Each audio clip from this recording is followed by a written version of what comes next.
So I gained 135,000 followers on Instagram in a single month.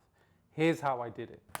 Number 1, post 3 times per day. I really wish this didn't work. If you told me I could post once per week or twice per week and have these sorts of results, that would be the dream. And I know that Instagram says that posting more than once per day just means your posts are competing for views. So the head of Instagram just came out and said that posting multiple times a day doesn't harm your account. In fact, it will help you grow faster. So there is now categorical evidence that posting more often is better. But all the biggest creators post multiple times per day. Gary Vee, Alex Hormozi, Steve Bartlett, etc., etc. And my thinking is, with the size of their teams and the huge amount of data they have access to, they must be doing it for a reason. And for me, the results speak for themselves. The month before, I gained about 30,000 followers posting once per day. And the month after this experiment, I posted once a day and gained about 80,000 followers. So this shit really does work. 2.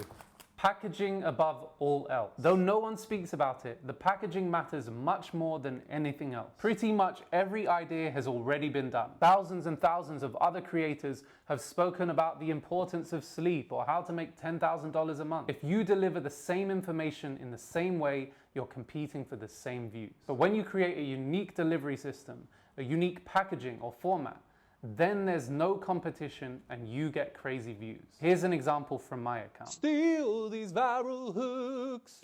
If your X looks like Y, you're a Z. If your poop looks like small hard pebbles and it's really hard to pass, you're likely pretty constipated. But by layering on top unique packaging, I get massive views.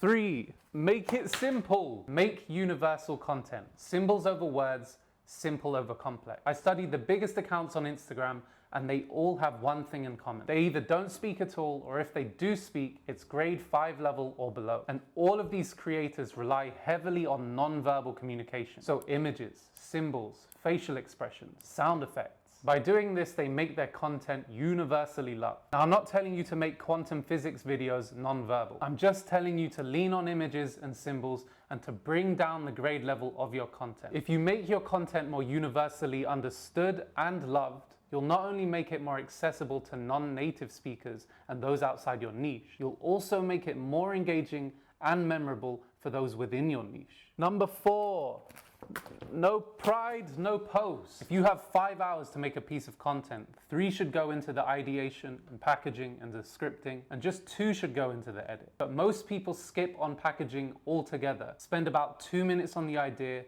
1 minute on the hook, and then ad-lib the rest of the video. 5, context is key. Every single platform has a unique context and culture. If you ignore it like I used to, you'll slow your growth. Each platform pushes its creators to make certain types of content. This is usually because they have a new feature and they want to incentivize its use. Or they believe that time on platform will increase with certain types of content. I used to look down my nose at these new formats, seeing them as low value, but they're only low value if you label them as such. If instead you ask, how can I make this format incredibly valuable to my audience? You enter an open, creative state that will allow you to identify ways to ride the wave without selling out. Now, I do think that high quality, story-driven content will win the day in the end. Fads and trends come and go. So I'll continue to hone my craft, but it no longer needs to be this either or thing. Riding these waves will absolutely speed up the growth of your account and your business. And then you can use the growth to reinvest into harder, more creative ideas. 6,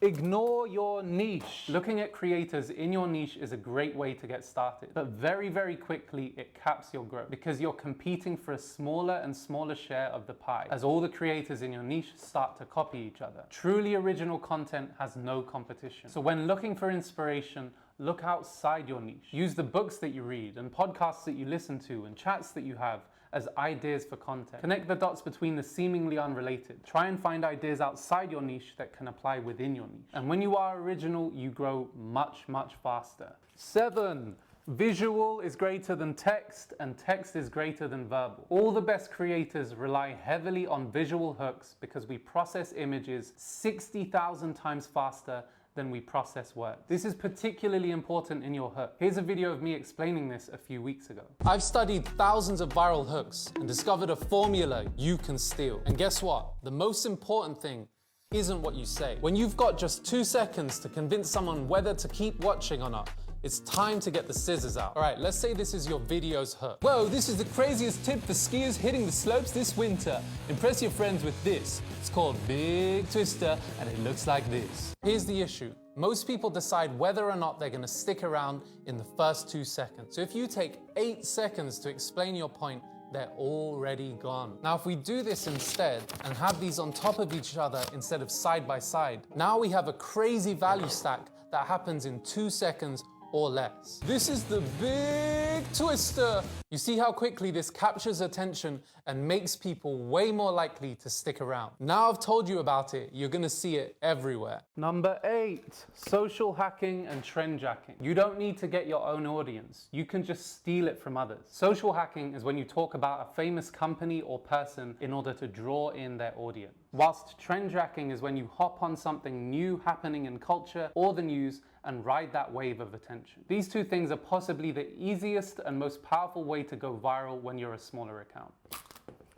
9, reverse engineer it. Most people post again and again, and then one video randomly goes viral, and they just ignore it and move on. This is the completely wrong thing to do. Success leaves clues in a way that failure doesn't. There are powerful lessons to be learned in your successful videos.